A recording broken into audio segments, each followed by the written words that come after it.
وہی لوگ اپنے رب کی طرف سے ہدایت پر ہیں اور وہی مراد کو پہنچنے والے۔ اس اہم کام کی ابتدا بسم اللہ الرحمن الرحیم سے نہ کی گئی ہو تو وہ موجودہ رہ جاتا ہے۔ أولئك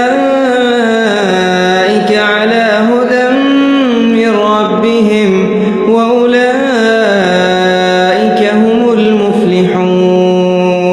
ہم المفلحون، وہی فلاح پانے والے ہیں، یعنی جن لوگوں میں بیان کی گئی صفات پائی جاتی ہیں وہ اپنے رب عز و جل کی طرف سے عطا کی گئی ہدایت پر ہیں، اور یہی لوگ جہنم سے نجات پا کر اور جنت میں داخل ہو کر کامل کامیابی حاصل کرنے والے ہیں۔